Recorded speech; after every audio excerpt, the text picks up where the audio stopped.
টুকরো ছোটবেলা, শীতের সকাল, রুটি আর বেগুন পোড়া।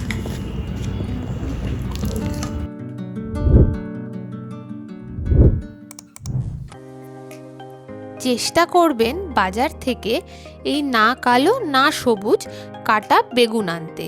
শীতকালে সহজেই পাওয়া যায়, তবে না পেলে যে কোনো বেগুনই চলবে। বাজার থেকে কেনা বেগুনে অনেক রাসায়নিক থাকে, তাই ভালো করে ধুয়ে পারলে আধ ঘন্টা জলে ভিজিয়ে রাখবেন।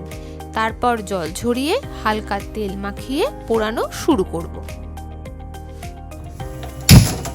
আমি একটা জালির ওপর রেখে বেগুনটাকে পোড়াচ্ছি। আপনারা চাইলে সরাসরি গ্যাসেও বসাতে পারেন, তবে সেক্ষেত্রে হাতে তাপ লাগার একটা সম্ভাবনা থাকে, আর বেগুনের ডাঁটিটাও আস্তে আস্তে নরম হয়ে যাবে। এই দুটো ব্যাপার কিন্তু মাথায় রাখতে হবে। ফ্লেমটাকে লো টু মিডিয়ামে রাখারই চেষ্টা করবেন। যদি হাই ফ্লেমে পোড়ান তাহলে কিন্তু ওপরটা কালো হয়ে যাবে আর ভেতরটা কাঁচা থেকে যাবে।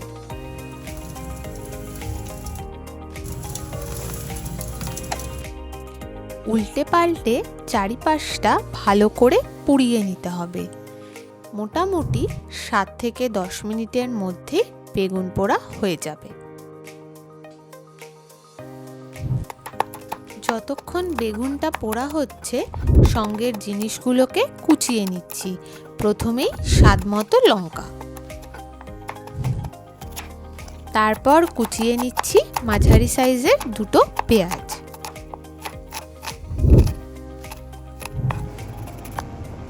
এরপর একটা কাঁচা টমেটো। এটা অপশনাল, তবে শীতের সকালে কাঁচা টমেটো আমার তো বেশ লাগে, আপনারাও চাইলে দিতে পারেন। এবার দেব স্বাদমতো নুন আর অল্প জিরের গুঁড়ো।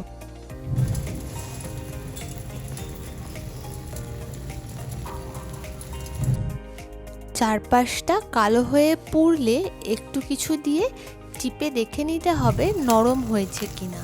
যদি শক্ত থাকে তাহলে সেই জায়গাটা আরেকবার পুড়িয়ে নিতে হবে।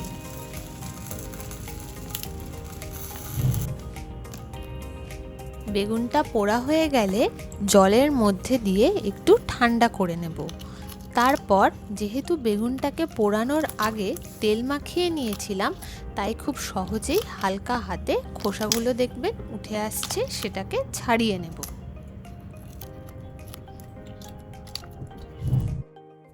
বেগুনটা পুরোটা পরিষ্কার করে ছাড়ানো হয়ে গেলে একটু কেটে কেটে দেখে নেব ভেতরে কোনো পোকা হয়েছে কিনা। যদি কোনো পোকা না থাকে তাহলে এবার বেগুনটাকে মেখে নেব।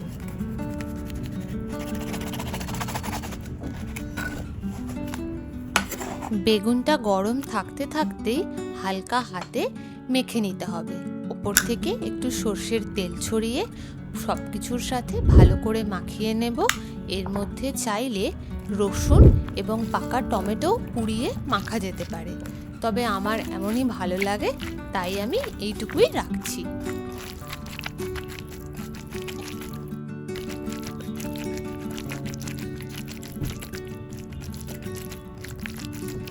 ব্যাস, এবার সার্ভ করুন গরম গরম রুটি আর বেগুন পোড়া। বাড়িতে অবশ্যই বানিয়ে খাবেন আর কমেন্টে আমাকে জানাতে ভুলবেন না কেমন হলো। ভিডিওটা ভালো লেগে থাকলে একটা লাইক করে দেবেন। এমন ভিডিও আরও দেখতে আমাদের চ্যানেলটিকে সাবস্ক্রাইব করে রাখুন। আর এত